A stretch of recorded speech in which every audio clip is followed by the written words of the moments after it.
with the year coming to an end, just like I did last year, I thought it'd be a good idea to go over the changes I'm making to my credit card strategy for 2026 to show you guys what I'm thinking, and hopefully it can help you out with your own credit card strategy. So with that, I want to cover three things in this video, which are my current credit card situation, how my plans that I mentioned in last year's video shook out, and the goals for the coming calendar year.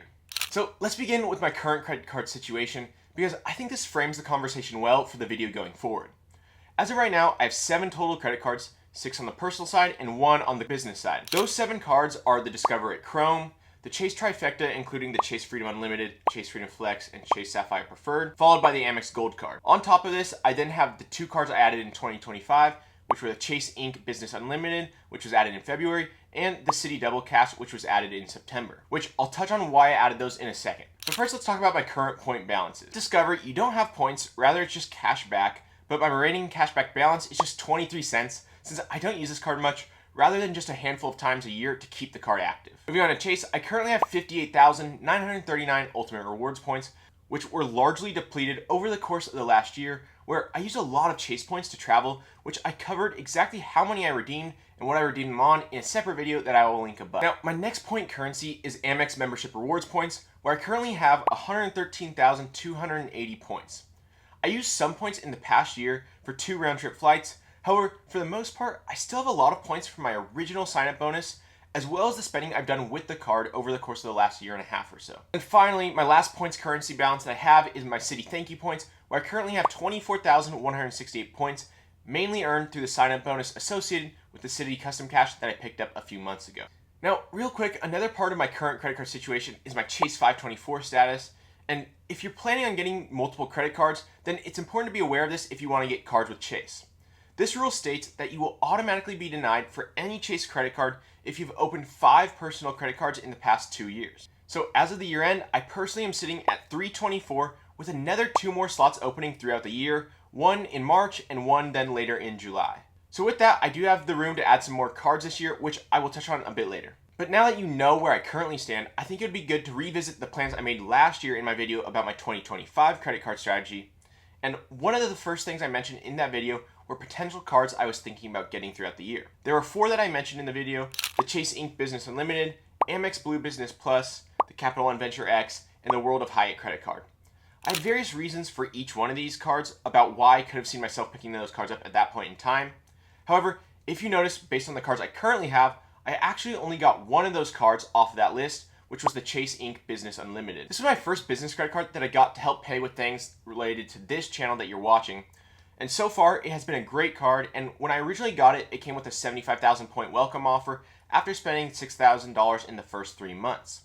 This really helped to build up my Chase points balance prior to spending some of those points on trips I took throughout the year. Now, the only other card I got this year, which I mentioned earlier, is the Citi Double Cash. And the reason I picked up this card was because I wanted to start getting more diverse with my points balances, but this is more of a point that I will touch on a bit later in the video. So clearly the cards that I planned on getting at the beginning of the year weren't actually the cards I ended up landing on, and that's okay. A plan like this isn't meant to be restrictive and concrete. Rather, I make it so that I have an idea of what I might want to do throughout the year, and it makes the decision later on down the line easier. So with all that out of the way, let's now move on to my credit card plans for 2026. And this year, you will see some similar plans, as well as a couple shifts to my overall strategy. My strategy for the new year has 5 different components, the first one being the most exciting one, and that is to begin to better align my credit card strategy with my fiancée Emma, who I got engaged to last month. In the past, Emma and I have played the 2-player credit card game a bit by taking advantage of some referral bonuses. However, now that we're engaged, we can begin to plan longer term about what makes more sense for us, rather than just as individuals. I'm excited to align strategies for what is best for us, including for trips we want to take more long term, including our honeymoon. And while she has a few Chase credit cards of her own, there's ways that we can work together to expand into various issuers that can help us get a more comprehensive credit card points portfolio, which again, I will bring up here in just a minute. We don't have any major travel plans set for this year just yet, but the idea is to use 2026 as a year to build together towards the goals we have over the next couple years. With that being said, the second part of my credit card strategy is to begin to replenish my Chase Ultimate Rewards points balance. See, after using most of my Chase points for travel that I took throughout the last year, I'm sitting at just under 60,000 Ultimate Rewards points, and since Hyatt is still my favorite hotel program due to the great redemption rates and large hotel footprint, one of my goals this year is to earn more Chase points. I plan to accomplish this in 2 parts. The first being, when I'm not actively working towards a sign-up bonus, I will likely put a lot of my spend on my Chase cards. I'll use my Chase Freedom Flex for the rotating quarterly categories for any that I find useful. I'll use my Sapphire Preferred for travel purchases, and anything that doesn't fall into those categories, I'll put on my Chase Freedom Unlimited, as it earns 1.5x back on all purchases and 3x back on dining, which, if you watch any of my monthly recap videos, you'll know that that's one of my largest spending categories. Now, I do also have the Amex Gold Card, which earns 4x back on dining, which is obviously more than the Chase cards earn. However, right now, I find myself with excess Amex points and a drought of Chase points, so I will gladly pass on that 1 point opportunity cost to rebuild my Chase balance. Now, the second potential way to build up my Chase points balance is by taking advantage of a sign-up bonus. Now, I can't take advantage of any of the sign-up offers on the personal side, as I already have those cards, but I do still have options on the business card side that I can get. Of these options, the one that seems most appealing is the Chase Ink Business Preferred Credit Card. This card has a $95 annual fee, and the main reason I would get it is to take advantage of the large 100,000 point sign-up bonus after spending $8,000 in the first 3 months.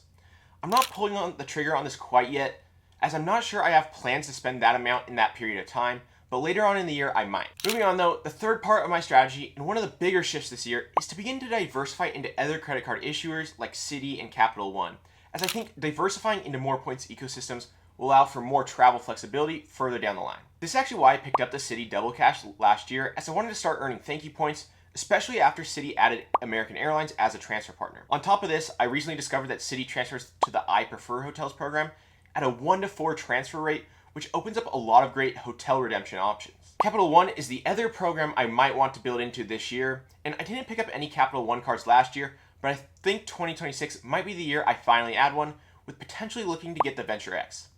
If this is a card that I might want to add, it's better to do it sooner rather than later, as Capital One tends to deny people who have more extensive credit histories, as they target customers mostly in the early side of the credit game. However, your mileage may vary, and there are data points where people with tons of credit cards are still approved for it, but it's just something that I'm keeping in mind when it comes to planning my strategy for the year. So overall, the point of diversifying is to have more options where I can use Chase points for hotels, Citi for either hotels or flights, and then Amex and Capital One for flights. Now, the fourth part of my credit card strategy is to keep a lookout for new cards and bonuses that pop up. As I haven't fully decided on any cards to pick up this year, I want to remain flexible and see what offers and cards come out throughout the year and find the ones that best fit my goals. I know there are rumors of a new Hyatt credit card that might drop sometime this year, and I'm not even chasing Hyatt status or anything like that, as I don't travel enough to justify that, but having a Hyatt card with the right perks could make a lot of sense for me, since when I do travel, I often do find myself at Hyatt hotels. It remains to be seen what this card will offer, but it's definitely one on my radar, and outside of that, I want to always be scanning for new elevated offers on cards that I might want to pick up, whether that's with Chase, Citi, or Capital One, or even Amex. The fifth and final part of my credit card strategy is to continue to use points to redeem for travel. See, in the credit card world, you can try to optimize for either cash back or optimize for travel, and for my fiance and I, we prefer the latter. I want to keep using our credit card points that we earn on our everyday spending to travel and see the world, all while saving the cash we would be spending so that we can invest and save towards our goals. We love that using credit cards has allowed us to see amazing places over the past couple years, and while we're young and have the time and freedom to travel, we definitely want to keep doing that. So with that being said, that rounds out my 2026 credit card strategy video. So let me know your thoughts, or if you have anything you think might help me, and please comment that below. And if you haven't yet, please consider subscribing. Consider checking out this video over here.